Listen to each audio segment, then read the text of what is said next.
After recently purchasing a 1990 Sovereign 32 sailboat, I am off sailing around the globe. My mission is to boldly sail to exotic locations and stay fit within nature whilst diving headfirst into local customs, wisdom, and culture. A sidebar is to sample the local booze, sometimes to excess, and often in the buff with a guitar. One reason I had to leave Madeira when I did was it was quite cloudy for about 3 days, and it's quite a long dinghy ride ashore, and with my electric outboard it took a lot of power, and all my cooking is electric. So I've got to the point where my battery is at 0 and no sun in sight, so I've left.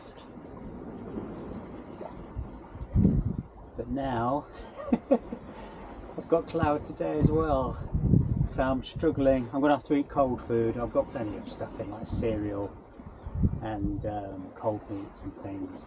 The fridge is off, unfortunately, so red wine to drink. Times are hard. But I did leave in 0 wind this morning, so very flat waters.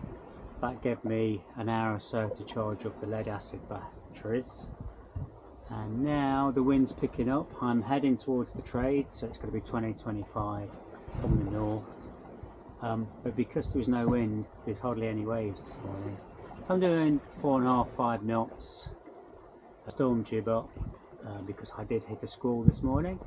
Saw it coming, so got prepared, got the wet gear on, just raised the storm jib, and it wasn't too bad at all. I'm not going to push the sail plan, just going to take it easy.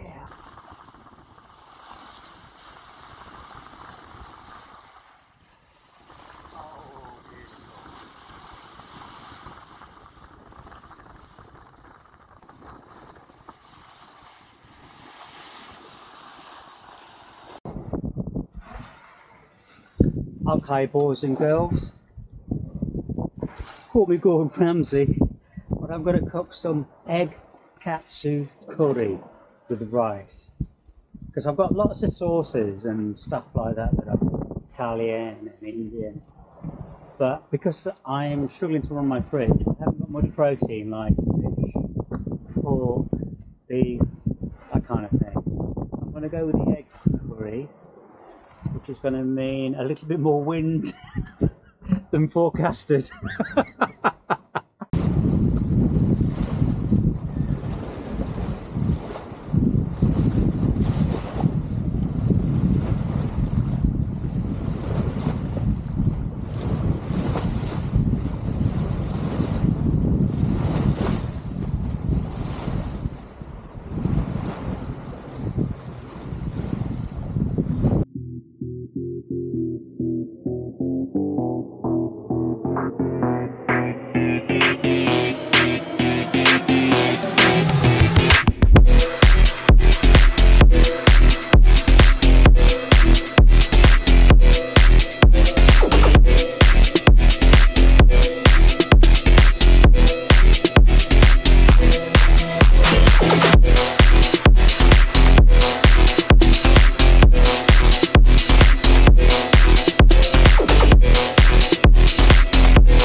And then the next day, for the entire week, it was like it never happened.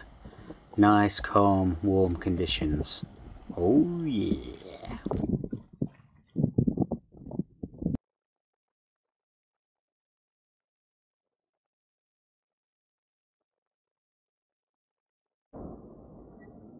Second job of the day, I noticed that this skin fitting has come loose, obviously letting water in.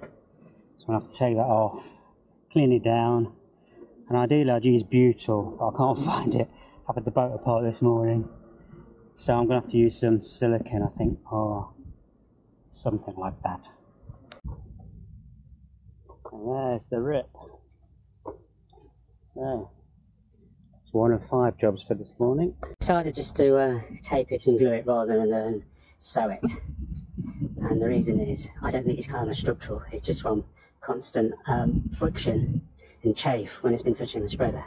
So I'll keep an eye on it, hopefully that does the trick, at least for a while.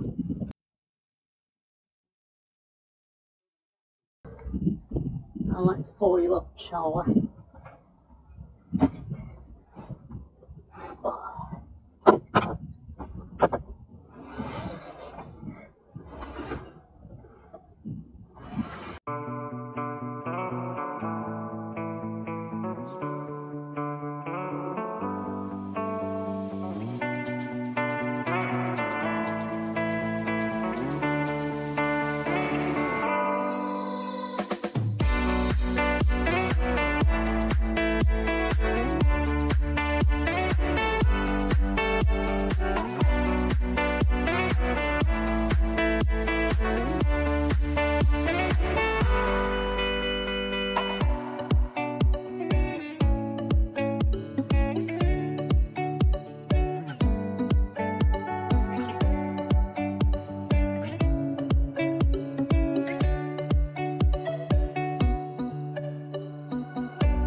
And you know it's time to go through the sleet and driving snow, walking back from your house, walking on. Some may say I'm giving my life away. No way.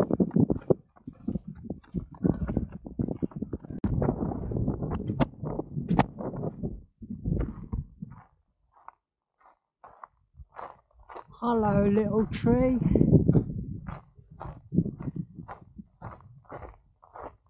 Yeah, good luck with that.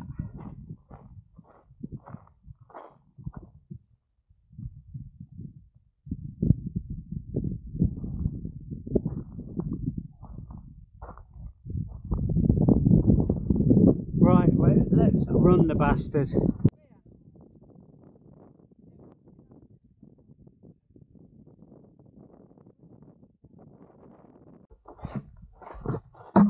I can kind of now appreciate why people go out into the desert to meditate and find themselves, because I just took 30 seconds there to stand in silence, and usually I can't do that. You know, every microsecond I've got thoughts going through my mind, or if I hear anything in the room, or even if I try to meditate with earplugs and those kind of things, black out everything, you still always hear things. The house creaks or whatever. But here, there's absolutely zero. So your mind can just tune out so much easier. So I definitely try and pursue meditation out here if I could, because every attempt I've made before has failed. Come thee down, thou mucky ass, days ain't gone for thee. I'll sweat thee trouble out i'th sun, though there's up and fired thee gun.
Once taken out of the breeze and dawn as yet for taste. When you get to the start of the trail in this national park, you're met by a park ranger. She seems to speak about 5 languages. Until we settle, we better speak English. And she told you the rules of the road. Stick to the path, beware the moon boys. Don't wander off and take photographs of any wildlife. Not that I've seen any wildlife here. Don't litter. There's no facilities anywhere on the trail, so take everything back that you bring.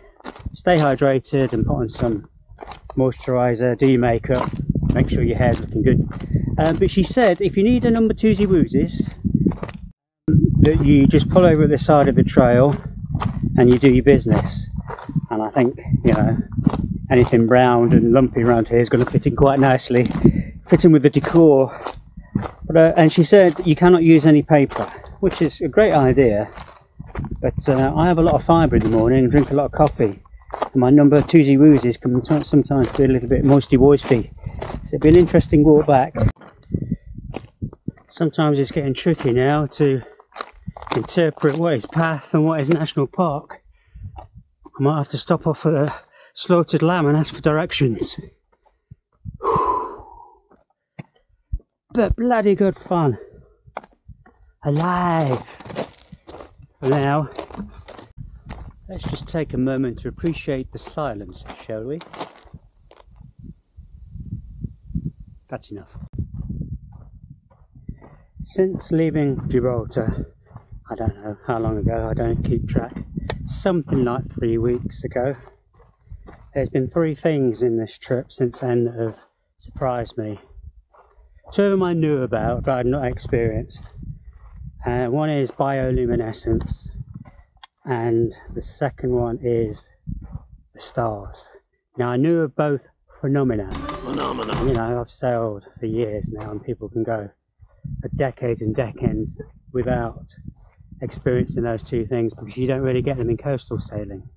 So once I was 2-3 days away from land in the Atlantic, and there was a cloudless night, the stars just absolutely pop out.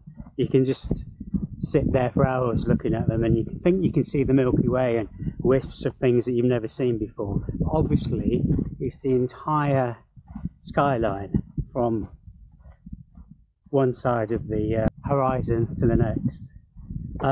So it's absolutely mesmerising. And then bioluminescence, I don't know why that only occurs out in the ocean, but when there's kind of like friction, so you get off the back of the boat, or if a wave hits the boat, it just sparkles and lights up a really light blue, electric blue colour. And again, you can sit looking at that for ages. And then the third thing that surprised me, and you don't really appreciate it until you're in it, and that is the silence of this place.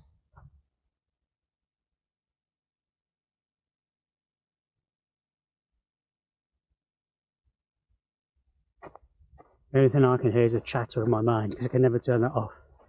But you can sit and listen to that for a while, and I'm sure you'd find some inner peace. So it's an innie, not an outie, unless I can get up there.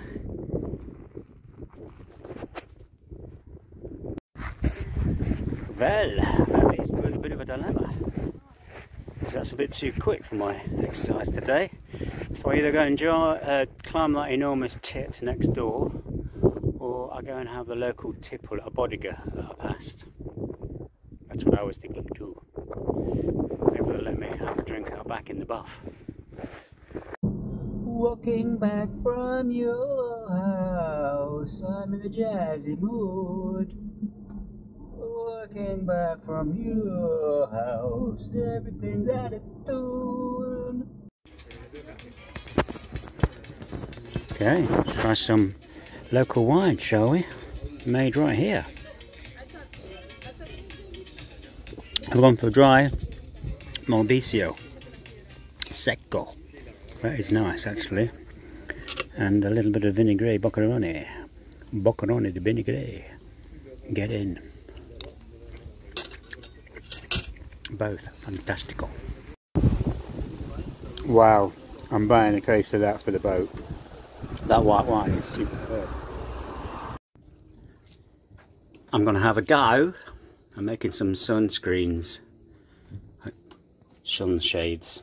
So I've got a yoga mat, which is nice and silver to reflect the sunlight, and then some suckers. I'll budget as I always do, and it'll look really rubbish, but I don't really care. At points, I'm going to need to block out the sun to keep the heat down, the temperature on the boat. Well, like I said, really awful, but it'll do the job. Quick to put up and down. I only need it on one side of the boat at a time during the day for a few hours, so I'm happy with that. Mr. Quality. Well, it matches my ethos of it doesn't need to look good, but it needs to be functional. It has to serve a purpose. So I'll get a tick in the box for that. But here is the design award for interior decoration, and we're going to give it to somebody else because this guy's clearly shit.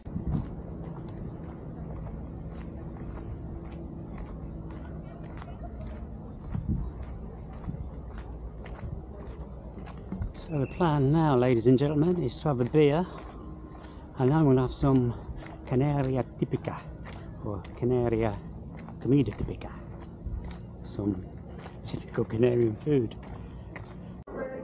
Yo quiero comida típica de Canarias, se recomendera, en plantes y panes. Cazuela canaria. Sí. So this is come with the garlic mushrooms, squid, and prawns mixed with the canary sauce, a little bit spicy. Perfecto. Yeah. And you want some bread? Pan con ojo. Tell you what this is in a minute.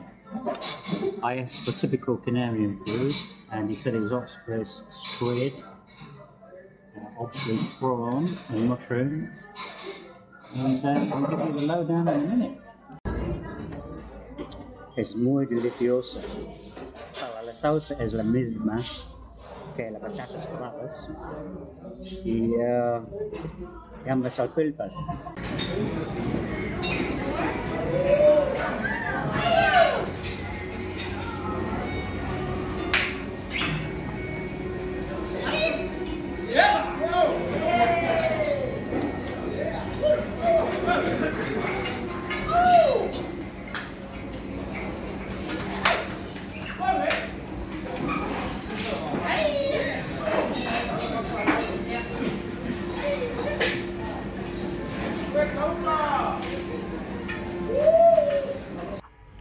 I originally thought these guys were looking at some kind of interesting sea life, but it turns out one of the chaps had lost his phone and it was caught below the rocks. I had a lot of sympathy because I'd lost my phone and some other electronics over the side of the dinghy a few months back, and it's a real pain as well as being expensive.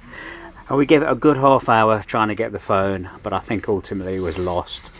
And it turns out that these guys were like 4 miles away in Ilkeston, which was the next village from where I grew up in Derbyshire. So reminded me of home, hearing those accents again.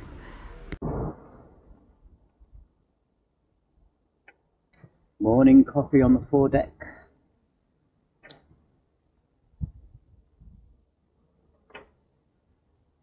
A nice cup of joe.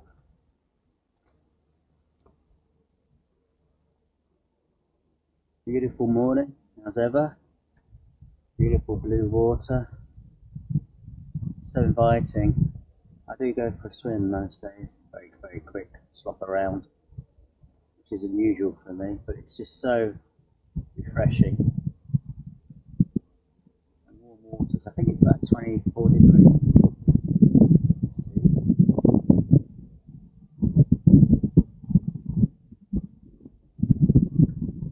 So my closing thoughts on Lanzarote are, it's very monothematic. It's volcanoes and lava fields, and that's pretty much it. Some nice beaches. A few of them are a little bit utilitarian. Beautiful warm water. It's the opposite of lush, unlike some of the islands that have tropical climates at the north.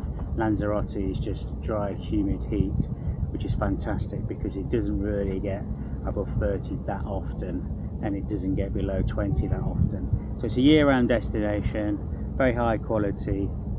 Pretty much everybody speaks English. Obviously it's a Spanish island and group of islands, but I think it's around about 50% of the tourism is English. Food is absolutely excellent. Not had one iota of any bad service or food. It's reasonably priced, I think. And is it worth a visit? Absolutely. Particularly if you like chilling. But if you're one of those people that like things to do, like I am, every couple of days I need to get out and do something, it's definitely hiking, intermediate to lower, nothing really that difficult, but very interesting. There's a few things to keep you interested, like small museums, a few gardens, caves, loads of miradors to see views and things. So definitely 7 to 10 days you could have the best of both worlds. Good beach holiday and good quality service and food, plenty of bars, enough vibe to give you that holiday feel, and also some time with nature. And I also would recommend the local wine as well. It's not cheap, but it's very, very nice.